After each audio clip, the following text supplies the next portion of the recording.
और आप बता दें कि सरदार पटेल आवासीय योजना का लोकार्पण कार्यक्रम आयोजित किया गया। लखनऊ में फ्लैट आवंटन पत्र का वितरण समारोह था। ये मुख्यमंत्री योगी आदित्यनाथ ने लाभार्थियों को फ्लैट्स की चाबी सौंपी। 72 परिवारों को उन्होंने फ्लैट की चाबी सौंपी। डिप्टी सीएम ब्रजेश पाठक भी इस कार्यक्रम में शामिल हुए और वित्त मंत्री सुरेश खन्ना भी इस कार्यक्रम में शामिल हुए।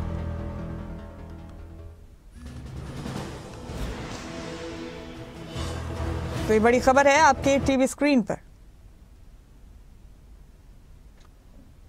लखनऊ में आवासीय योजना का लोकार्पण किया गया और इस दौरान लाभार्थी परिवारों को फ्लैट्स की चाबी सौंपी मुख्यमंत्री योगी आदित्यनाथ।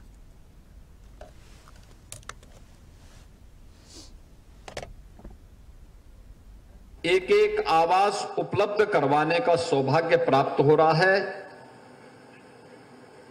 मैं कार्तिक पूर्णिमा की पूरे प्रदेश वासियों को हृदय से बधाई देते हुए जो लाखों की संख्या में श्रद्धालु अलग अलग नदियों में, सरोवरों में स्नान कर रहे हैं, गढ़मुक्तेश्वर में, टिगरी में, सुखतीर्थ में, बदायूं में, प्रयागराज में, काशी, अयोध्या और अन्य सभी पवित्र नदियों में लाखों की संख्या में श्रद्धालु आज स्नान करके पुण्य का भागीदार बन रहा है। और ये मेरा सौभाग्य है कि मैं इस अवसर पर लखनऊ में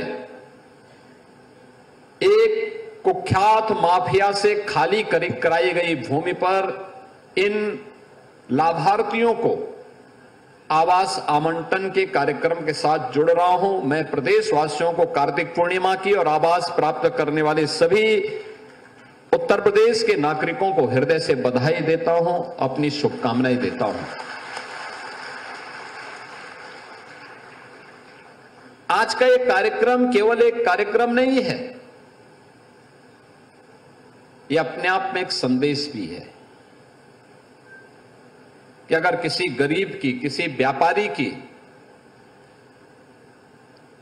किसी सार्वजनिक संपत्ति की और किसी सरकारी भूमि पर किसी माफिया ने, किसी अपराधी ने कब्जा किया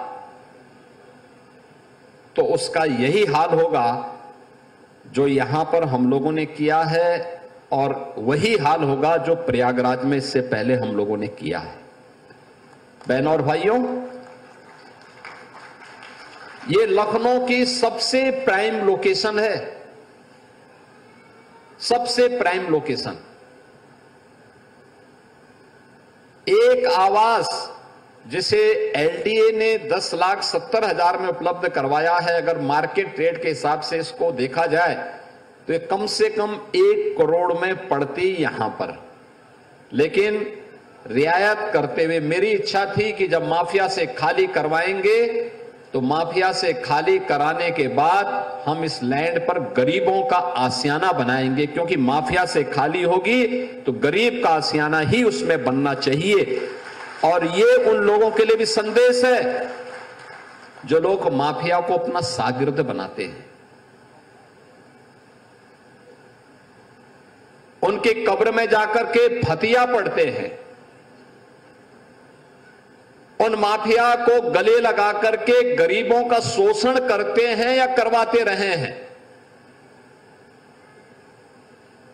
अब उत्तर प्रदेश में तो नहीं कर पाएंगे, उत्तर प्रदेश की जनता तो उनकी असलियत समझ चुकी है, इसलिए उनको जवाब देती है।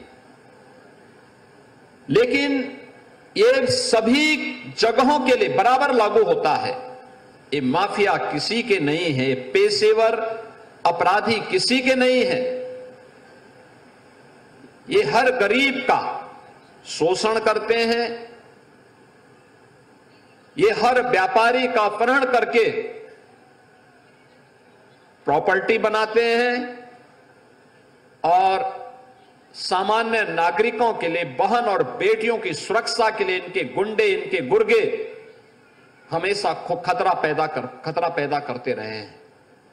और इसीलिए जब 2017 में आदरणीय प्रधानमंत्री जी ने मुझे उत्तर प्रदेश में सेवा का अवसर दिया तो हमने पहले दिन ही तय किया था कि उत्तर प्रदेश की जो छवि है इसको बदलना है।